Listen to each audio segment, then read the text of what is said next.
Hello, great souls. I'd like to address a topic that is one that I've never been asked specifically, but it's the sort of question that I would ask out of curiosity, and it's the sort of question that naturally comes up in my mind.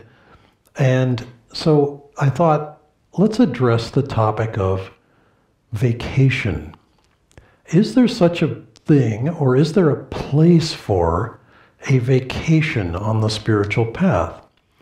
And I say this, I'm sort of chuckling a little as I say all this, because there is, and yet, in another way, the sun never takes a day off. We don't wake up one fine day and find that there's no sun in the sky at all. I mean, unless there's an eclipse or some, momentary amazing aberration. But otherwise, the sun, as far as the sun goes, the sun is always shining.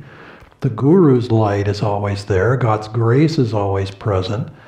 And yet, in the biblical tradition, we have 6 days of activity and 1 day of rest, which is an interesting proportion. And even if you sort of extend that a little further out and go in the direction of, say, tithing, where you offer 1/10 of your, say, income or produce or whatever it may be to God directly, you could sort of extend that analogy or that imagery to saying, well, I take 1/10 or 1/12 of my year and have that as my rest and my recharge, my rejuvenation.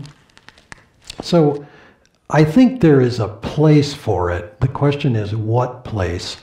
And we had the chance to observe this closely with Swami Kriyananda, especially when we lived with him and traveled with him in different parts of the world. And what we saw was that his life was very rhythmic, which is to say that there were rhythms of projects, rhythms of, say, books or albums or lecture tours, or he might be producing a big series of videos, 365 videos, one for each day of a year type of thing. And he would work very hard during those periods.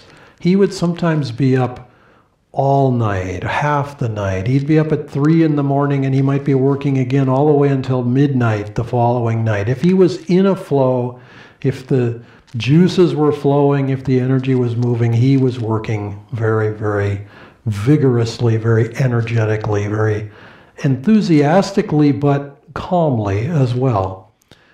And yet, but when those projects would finish, especially if they were significant, if it was an enormous book, a major life work, his mind naturally turned to celebrating with Divine Mother. His mind turned to taking a little break with friends, generally, not always. Sometimes he would travel alone. In his later years, he was not able to travel alone, and so he would always take some of us along with him. And those trips were very memorable for a number of reasons. And obviously, the time with him was very precious, and the places that we went were often quite lovely. But it was not the outward beauty so much. I mean, that was nice and it was notable, but it was not the essence. The essence of it, because we could be riding on a train with him, we could be sitting in some relatively nondescript restaurant somewhere. It was the conversation, it was the connection, it was the heart, the sharing from the heart that was relevant. And what I saw, and this is kind of my point in saying that yes, vacation does have a place, or rest, however you want to frame that or phrase it. Swamiji always had his attention vigorously forward. Now, if he was ill, if he was tired physically from whatever, yes, he would rest. He was capable of resting. It was not a natural state for him, but he was capable of doing it when the occasion required. So, a long trip, especially a trip across the world, say from the United States to India or vice versa. In later years, we seldom did that in one hop because it was just too much for his body. But in other times, stopping in Europe, even the trip across the ocean from the United States to Europe or from Europe to India, which was closer, even those they took a real toll on his body. So he would rest more after those trips were over. But what we saw was that his attention would shift on a vacation. It's not that he turned it off. Often people think, oh, well, vacation, I'll just, lounge back and, lower my energy. Swamiji did not lower his energy. He turned his energy. He turned it in a different direction. And very often that different direction was in the direction of great beauty or great appreciation or great enjoyment of connection with friends. And that is and connection with God, although vacation and seclusion are sort of two different things. I've addressed the topic of seclusion a little bit in other videos, and Yogananda gave us the very colorful and memorable phrase, seclusion is the price of greatness.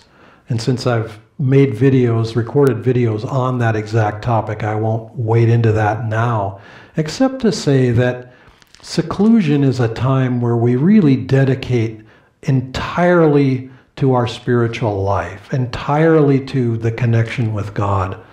Vacation is more of a recharge.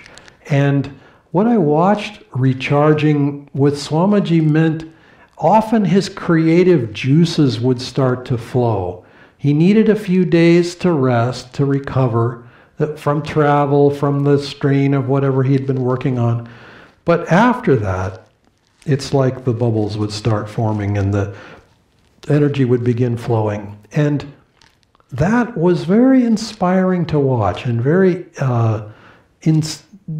helpful, very educational for us to see.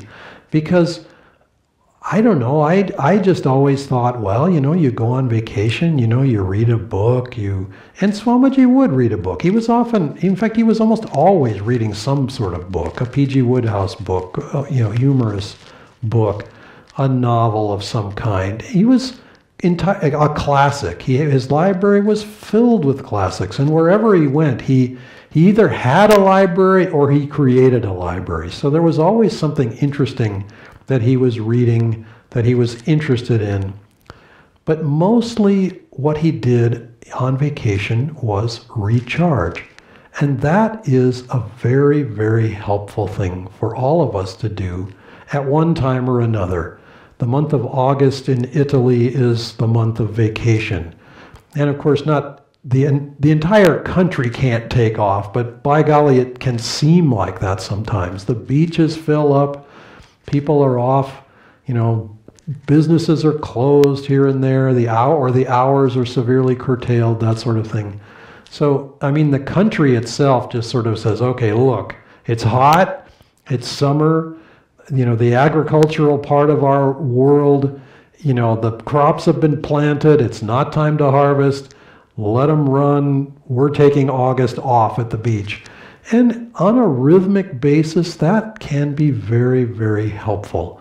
So I would encourage all of us to recharge in one way or another. Whether that equals out to vacation in your lexicon or how you find that balance in life, it is a helpful and important balance to strike. And it will, in turn, rejuvenate our spiritual lives. Not that we leave our spiritual life behind on vacation, but it's perhaps not as emphasized as during our daily life. And so enjoy that recharge moment and give it to God. Share it with Divine Mother. When Swamiji would travel alone, he traveled with Divine Mother. It's not that he was ever entirely alone.